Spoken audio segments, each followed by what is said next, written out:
Hello guys! ఈరోజు job update వచ్చేసి Aadhaar supervisor job అనమాట.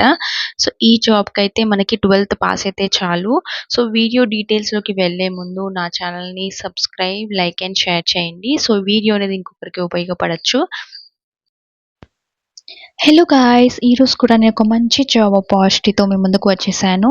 సో, ఇదైతే మనకి ఆధార్ సూపర్వైజర్ జాబ్స్ అనమాట.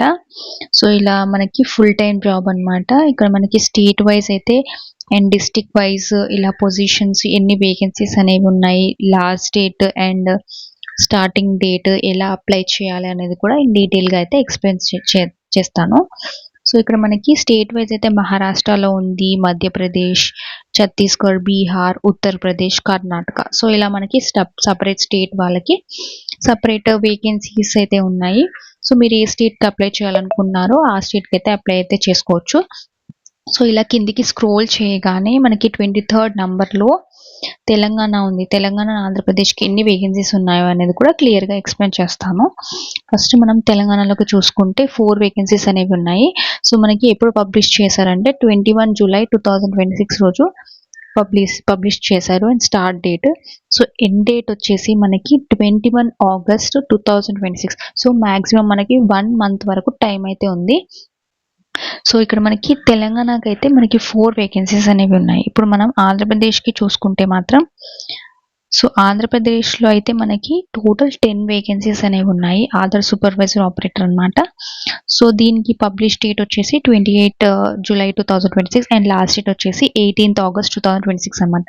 సో, ఇక్కడ మనకి అప్లై నౌ బటన్ ఉంది కదా! దానిపైన క్లిక్ చేయగానే ఇలా మనకి వేరే పేజ్‌కి అయితే నావిగేట్ అవుతుంది.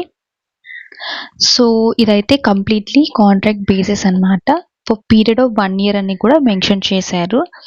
సో, పోస్ట్ నేమ్ వచ్చేసి ఆధార్ సూపర్వైజర్ ఆపరేటర్ డిస్ట్రిక్ట్ అనమాట. సో, లాస్ట్ డేట్ వచ్చేసి 18th ఆగస్ట్ 2026. సో, నేనైతే ఇప్పుడు ఆంధ్రప్రదేశ్‌కి అయితే నేను చెక్ చేస్తున్నాను ఆంధ్రప్రదేశ్‌లో అయితే.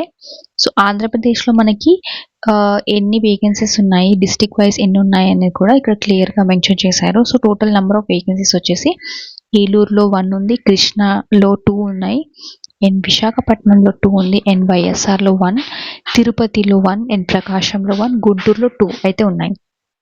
సో, దీనికి మనం మినిమం ఎడ్యుకేషన్ క్వాలిఫికేషన్ ఎక్స్పీరియన్స్ కూడా సో, మినిమం ఇక్కడ applications are invited for the Aadhaar Operator Supervisor Aadhaar Seva Kendra under CSE E-Governance Service India Limited అనమాట. సో, పోస్ట్ నేమ్ వచ్చేసి Aadhaar supervisor operator district wise అనమాట. So, eligibility criteria minimum అయితే 18 years or above అయితే ఉంటుంది. Age అయితే మనకి 12th intermediate, senior secondary, so intermediate complete అయి ఉండాలి. అండ్ లేకపోతే మెట్రికులేషన్ ప్లస్ 2 ఇయర్స్ ఐటీఐ లేదా matriculation plus 3 years polytechnic diploma.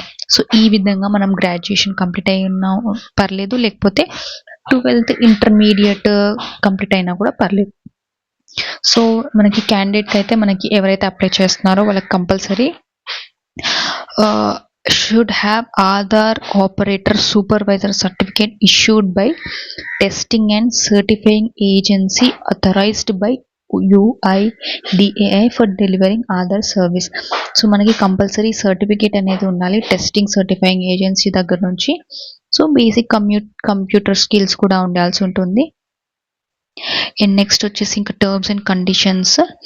So, ఇక్కడ you can take the Aadhaar supervisor exam through the link కూడా ఇచ్చారు. సో, ఆ లింక్ ద్వారా మీరు ఎగ్జామ్ అనేది రాయొచ్చు. And when you apply for the exam, authorization request is sent to the state team వాళ్ళకి కూడా రిక్వెస్ట్ అనేది వెళ్తుంది. సో, ఇలా మీరు అప్లై చేస్తున్నారు, ఎగ్జామ్ రాస్తున్నారు అని కూడా.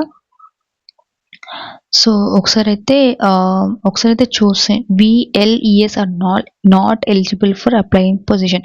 సో, VLES ఎవరైతే ఉన్నారో వాళ్ళు అప్లై చేయడానికి కుదరదు. సో, ఇక్కడ అప్లై నౌ ఉంది కదా, దానిపైన క్లిక్ చేయగానే మనకి ఇలా కనిపిస్తుంది.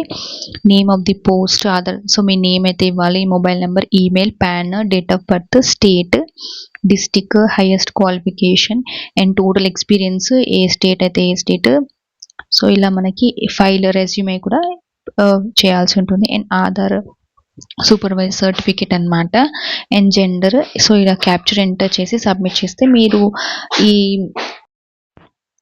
సో, ఈ విధంగా ఈ ఫార్మ్ అంతా ఫిలప్ చేశాక మనకి ఇది సబ్మిట్ పైన క్లిక్ చేస్తే మనకి సబ్మిషన్ అయితే వెళ్ళిపోతుంది. సో, ఈ విధంగా అప్లై చేయొచ్చు. అండ్ మనకి ఇంకా తెలంగాణ స్టేట్‌కి అన్ని జాబ్స్‌కైతే సేమ్ అయితే ఉంటుంది. టోటల్‌గా సేమ్. సో, మీరు start date and end date అయితే చూసుకొని జాబ్‌కనేది అప్లై చేయండి. ఇంకేమైనా డౌట్స్ ఉన్నా కూడా నాకు కామెంట్ సెక్షన్‌లో కామెంట్ చేయండి.